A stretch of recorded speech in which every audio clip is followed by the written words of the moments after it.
Bonjour, c'est Émilie. Donc aujourd'hui, je vais vous parler du principe d'éducabilité des élèves.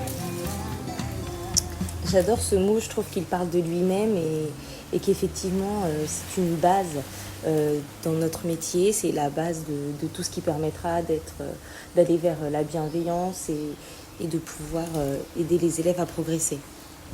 C'est un mot que j'ai découvert l'année dernière en lisant le guide de la méthode heuristique de mathématiques et qui m'a parlé tout de suite parce que jusqu'à présent, le principe, je le connaissais sous le nom de l'effet Pygmalion. Peut-être que certains d'entre vous connaissent la recherche de Robert Rosenthal et Leonard Jacobson qui ont, il y a quelques décennies, donné à des enseignants de faux résultats de QI en surévaluant une partie de leurs élèves de 20%. Et ils avaient observé qu'à la fin de l'année, les élèves dont les résultats avaient été faussés de façon positive avaient largement plus que les autres amélioré leurs résultats au test d'intelligence. Donc le principe d'éducabilité des élèves, c'est le fait de se dire et de se répéter tout le temps et d'avoir ça comme base, de se dire que tous nos élèves, tous sans exception, sont éducables. C'est-à-dire qu'ils ont tous la faculté d'apprendre et de progresser. C'est un peu aussi ce que nous disent les neurosciences sur la plasticité de notre cerveau et le fait qu'on peut toujours créer de nouveaux synapses et toujours apprendre. J'aime beaucoup cette citation du poète allemand Goethe. Traitez les gens comme s'ils étaient ce qu'ils pourraient être et vous les aiderez à devenir ce qu'ils sont capables d'être.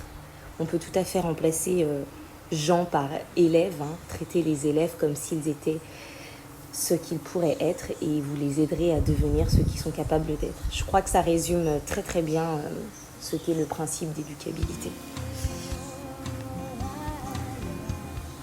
Alors ce principe-là d'éducabilité, c'est une base pour notre éthique, c'est un postulat et c'est ce qui va rendre toute activité éducative possible.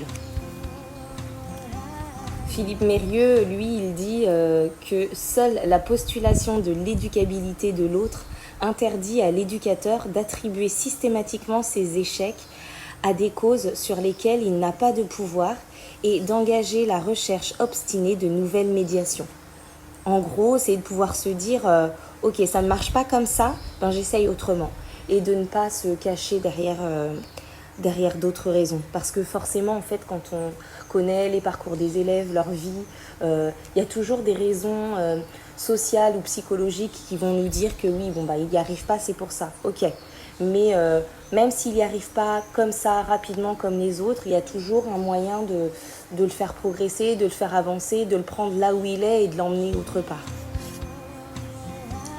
Ça va nous permettre de nous remettre en question, de faire preuve d'ingéniosité, de rechercher de nouvelles idées, de s'adapter. Et puis à la fois, ça va avoir un effet vertueux, c'est que ça va nous permettre d'encore mieux valoriser les élèves, de leur donner confiance, d'oser tester de nouvelles choses et de les aider à croire qu'ils y arriveront, qu'ils peuvent toujours y arriver. En quelque sorte, on va pouvoir se transformer en coach de la confiance grâce à ce principe essentiel.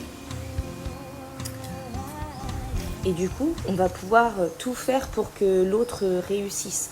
Voilà, moi ça me fait penser aux accords Toltec que j'adore, dont l'un des accords est faire de son mieux. On va vraiment pouvoir, même à l'école avec nos élèves, faire de notre mieux pour qu'ils réussissent.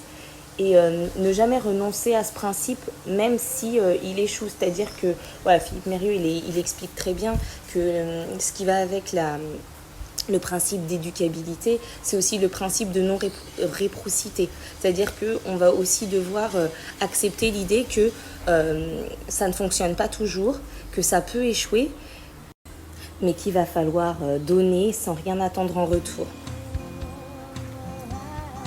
Il faut avoir conscience que nos élèves n'atteindront peut-être pas tous le même stade, au même moment, à la même vitesse, etc.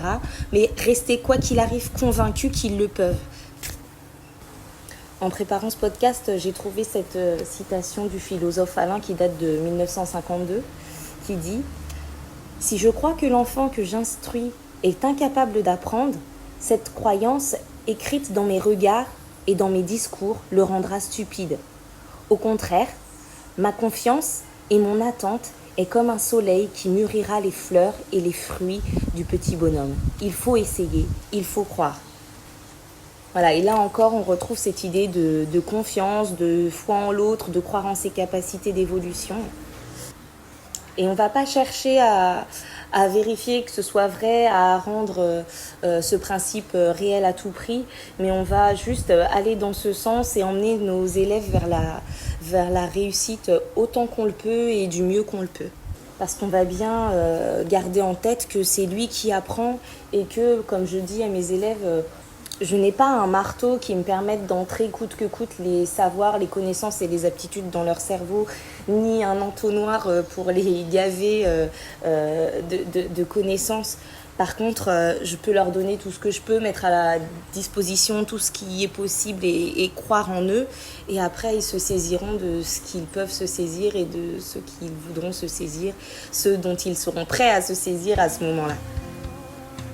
Voilà. Prendre conscience en fait de ce principe d'éducabilité qu'on a quelque part, je pense tous au fond de nous-mêmes, mais en fait le mettre en mots et se dire que c'est un principe et se dire que ça fait partie de nos valeurs, ça va nous permettre d'améliorer la qualité de la relation entre nous et les élèves, de favoriser leur progrès, favoriser leur réussite, les encourager et du coup de ce fait améliorer la qualité de l'atmosphère de travail. On fait confiance aux élèves, ils se rendent compte qu'on leur fait confiance, ils nous font confiance en retour et on entre dans un vrai cercle vertueux. Alors je vais finir sur cette autre citation de Philippe Mérieux qui dit que l'immense majorité des inventions didactiques a été effectuée par ceux et celles qui se sont attachés à éduquer des êtres jusque-là réputés inéducables. Voilà, j'espère que ce podcast vous aura plu. N'hésitez pas à me laisser un petit commentaire sur le site ou sur la publication Instagram. Ça fait toujours plaisir et ça me permet de savoir un peu comment vous percevez. Et n'hésitez pas non plus à me faire des suggestions si vous avez envie de m'entendre parler d'un sujet ou d'un autre. Bonne journée à tous.